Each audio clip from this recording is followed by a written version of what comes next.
All right, welcome to meditation. My name is Sujantra. And as I mentioned, I'm going to do a series here on some of the different meditation techniques from different spiritual teachers. So as I mentioned in the introduction to the series, the basic principles of spiritual growth are common throughout the teachings of all the spiritual teachers, in that our mind, our awareness gets limited into our body consciousness, into our senses, and that becomes our whole sense of reality. Through the practice of meditation, you start to begin to turn awareness beyond the physical senses, and in a sense, you could say, start to step back into a deeper consciousness. And that is given different terms, different expressions. Jesus said the kingdom of heaven is within, the idea of the soul, the spirit within, and connecting with that deeper part of ourselves. So that's the common theme that you find throughout spiritual teachings. The differences occur when it comes to meditation techniques and where different teachers point you, or different conceptions of reality. And so last week we talked about Sri Chinmoy, who I studied with for 27 years. And following in that spirit, I thought this week I would explore the teachings of Sri Aurobindo. Sri Aurobindo. And in case you're wondering, that's spelled Aurobindo, Sri Aurobindo. And my teacher, Sri Chinmoy, spent 20 years living at the Sri Aurobindo ashram in southern India, in Pondicherry, down in the Bay of Bengal. And Sri Aurobindo was a Indian born. He was born in India, and he came from a family, I think they were merchants, they were well-to-do, and so he was able to go to England for his education. So he was educated in England, and then he came back and worked at a college in education. So he was involved in education, and then he was born in the 1800s, and then around the turn of the century, early 1900s, he became quite involved in the revolutionary movement. So often when we think of Indian independence, we think of Gandhi, and the images of Gandhi in the 30s and 40s. But actually, the revolutionary work began well before that, at the real turn of the century. And so Sri Aurobindo was involved in a lot of the literature, the writing, the culture, just the beginnings of this sense of making India free again, and not a colony, not under the control of another country. And so Sri Aurobindo was involved with that, and he was actually, he was involved with a group of people, and there was a militant faction, and there was a bomb explosion, and he and some other people were put in jail, accused of doing it. So he spent a year in jail, pretty much solitary confinement.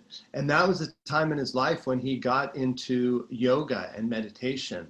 So just in that silence, he was able to move into beginning to explore yoga and meditation, and basically came out of the experience of the year in solitude. He was acquitted in the trial, and he came out really refocused on the inner life, realizing that the outer life that we see around us is a reflection of the inner life. And so he became focused on yoga, basically. And then he spent the rest of his life in Pondicherry, and around him grew a beautiful ashram with thousands of people. And his focus will help us in our meditation this morning, in the meditation techniques we do. And I thought I would read a couple sentences from one of his books, which is called On Yoga, The Synthesis of Yoga. The Synthesis of Yoga. And the writing is, he uses long sentences and beautiful words. So it takes a lot of concentration to read his writings. And yes, I'm going to read a couple sentences. And in this passage, he's talking about the big picture of yoga, of meditation. And by yoga, he definitely means meditation. And you know, all the aspects of yoga. He's not talking about just the physical practice of yoga. So he writes, in the right view, both of life and of yoga, we can say that all of life is either consciously or subconsciously a yoga.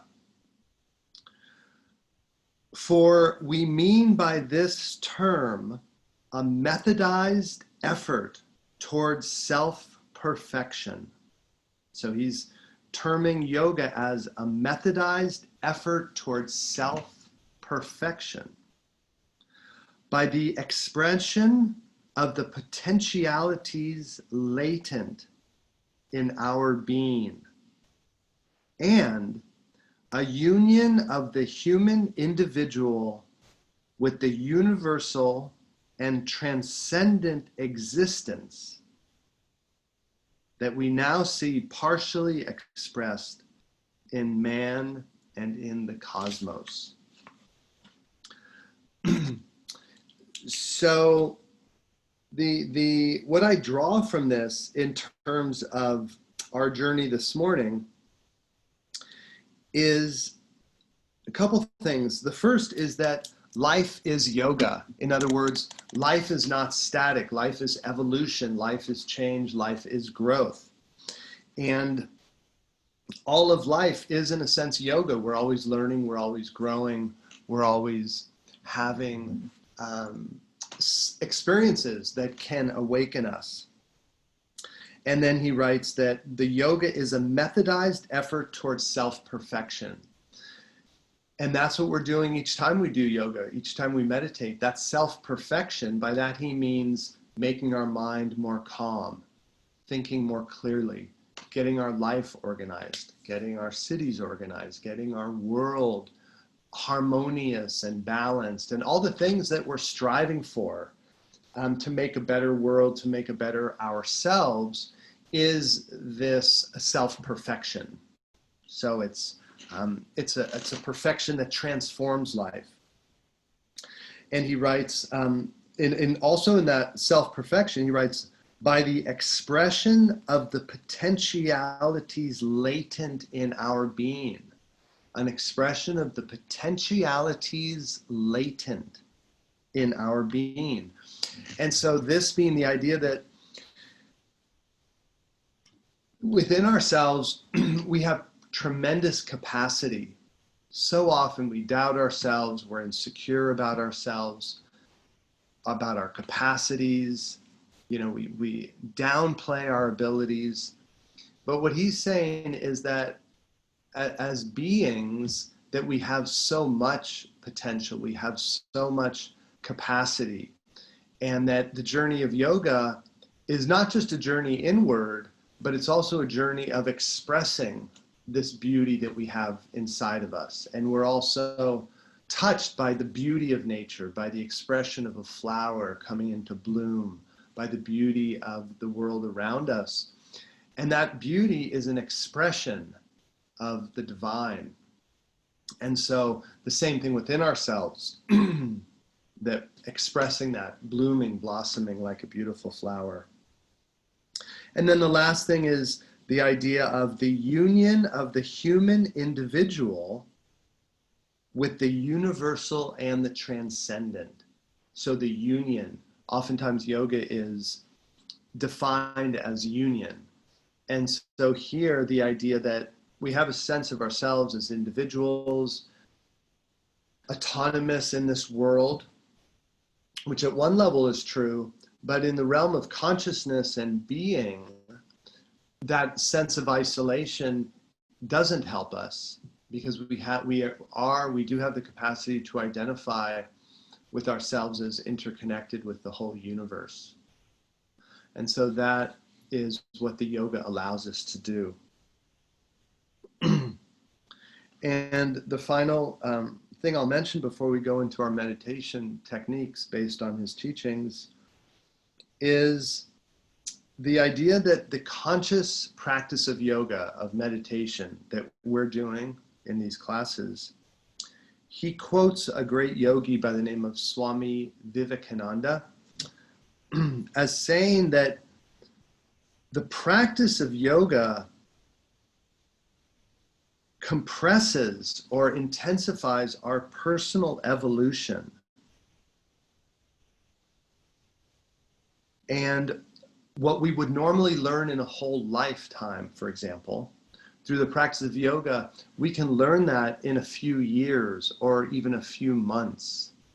That this effort towards being conscious, to being more aware of ourselves and the world and the lessons we're learning, we learn this through yoga. When I sat down yesterday evening for my evening meditation, I just observed, and the first thing my mind did was sort through some of the main events of the day. And my mind just like went right to them, visualized them, kind of sorted them out, digested them, almost as if life is a meal and we need to eat it, but we need to eat it completely and we need to digest it. Because we don't chew on things, if we don't see them clearly, then we can't digest them. And so the same thing with our experiences in life, and that daily meditation is the ability to digest and receive nourishment from our life experiences. And so in the meditation, what we'll do is we'll do two meditations this morning. The first is going to be rooted in the idea of the self-perfection. So the self-perfection. And that's going to involve a visualization of ourselves as surrounded by light. I'll verbally cue a couple of the different energy centers. So just that feeling of attaining your own perfection and bringing forward your latent capacities. Then the other meditation that we'll do is, as Sri Aurobindo conceived of our evolution, he said two things were going on. That we as individuals are evolving, we're growing upward towards the light. You could say like a flower opens its petals to receive the light. So that's our self-perfection, opening ourselves.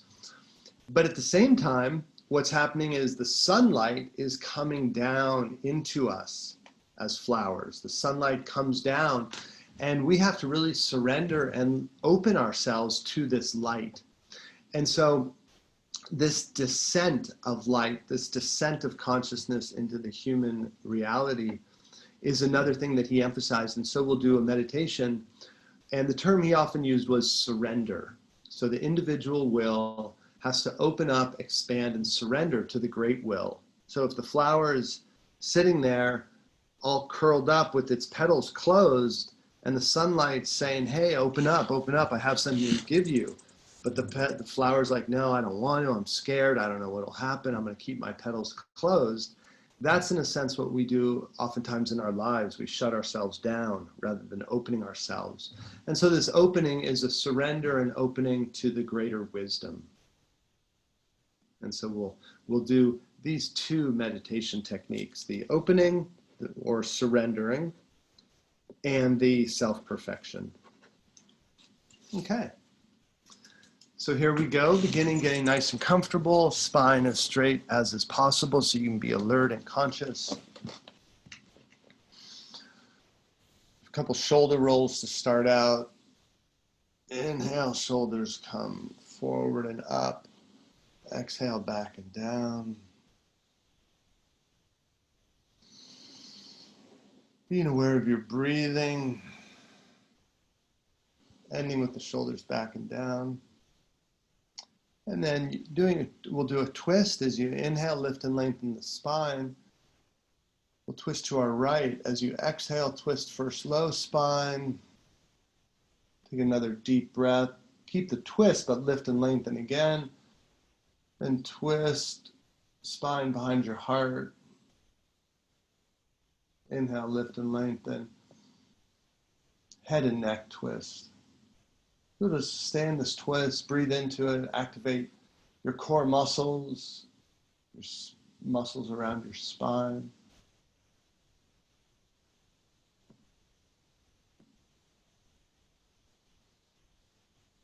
Inhale back to center. And exhale, twisting to the left.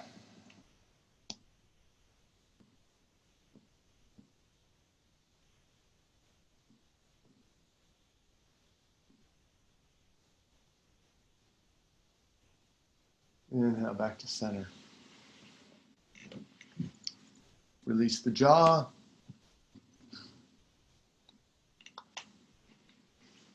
Let your eyelids gently close. Be aware of your eyeballs staying still. And to keep your eyes still, one of the ways I like is just to gaze slightly upward towards my third eye, just in between the eyebrows and a finger's width above. You just gaze towards that spot. That'll hold your eyes still and calm. Let your tongue sink to the bottom of your mouth.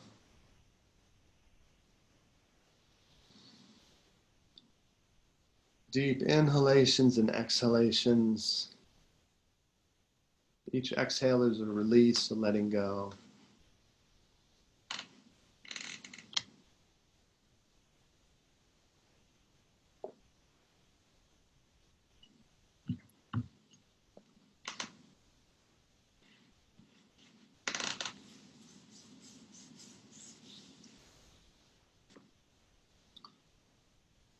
As you breathe in, become aware of the muscles in your forehead and around your eyes. Exhaling, allowing those muscles to release and relax.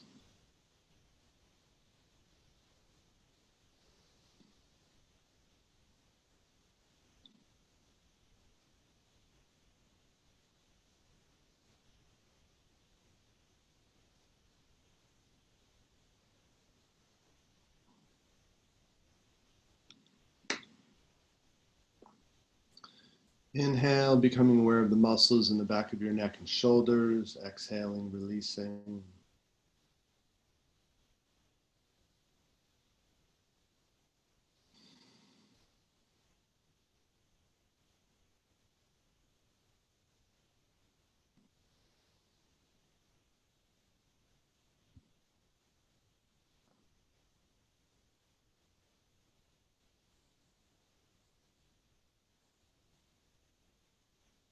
On an inhale, feel your chest opening, expanding. Exhale, releasing.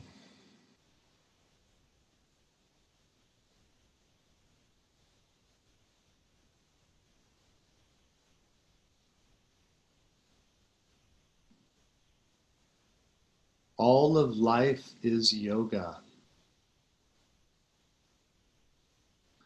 Take a little bit of a bird's eye view of your own life. All the situations, circumstances, all the connection points with other people that you have. And from that bird's eye view, gaze down and see the growth potentials in your life. We often see problems or difficulties, or we see how we think about things. In this case, look at everything and see it all as a flowing river, growing, flowing towards a greater wisdom.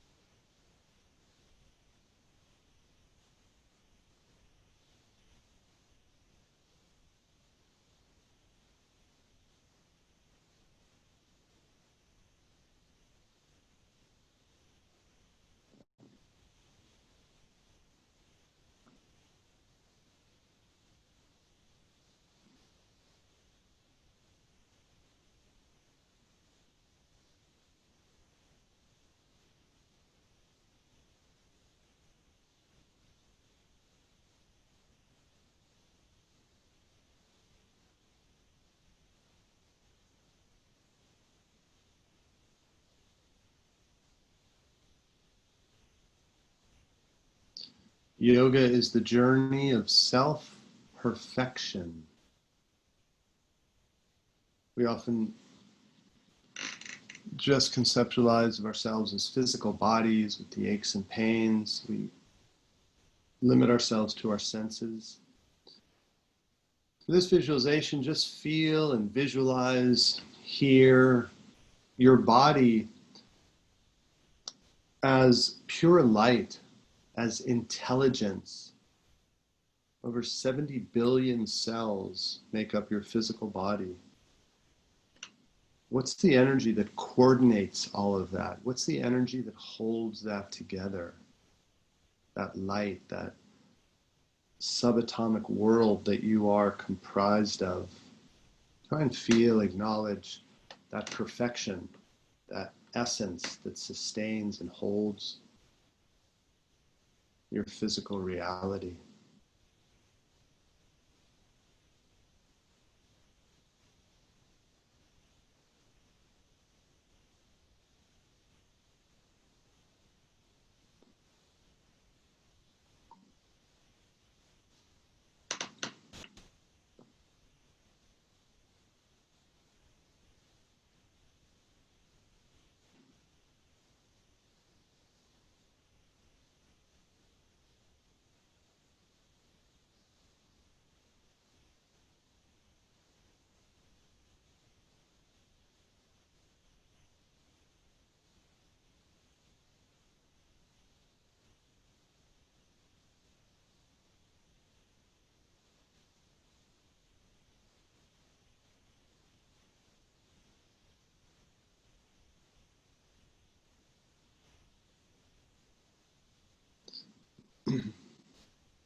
And now the feeling, the visualization of opening yourself up, surrendering yourself like a flower opens to the light. Visualize your body, your mind, your life, opening, releasing, surrendering to that greater intelligence, that greater light that sustains and nourishes you inwardly and outwardly.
And now try to feel all of this occurring simultaneously.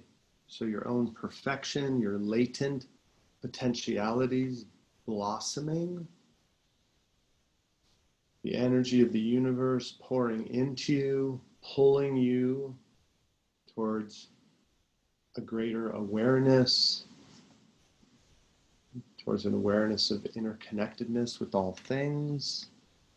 Try to feel all of it at once or focus in on any particular aspect. Your choice for the last 2 minutes. Slow breath, eyes are still, tongue is relaxed.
So in the philosophy, the yoga of Sri Aurobindo, we find two energies. One is our own aspiration, our effort towards perfection. And then also an awareness of the great light, the great energy of the universe that we're part of, and surrendering to that. So it seems like a dichotomy. On one hand, our effort, our aspiration. At the same time, our trusting, our surrendering, that they go together. And you'll feel that in your meditation. That inner cry within yourself is being met by the energy that you're invoking.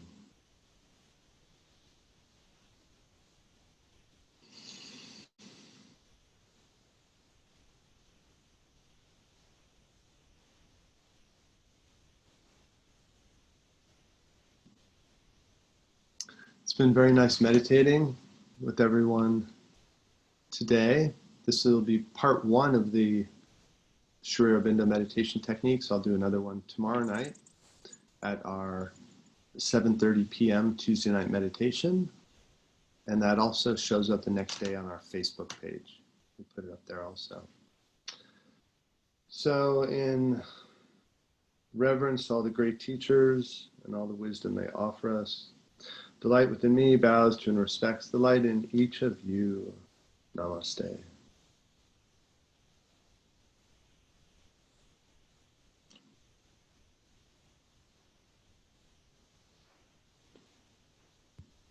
Thank you very much.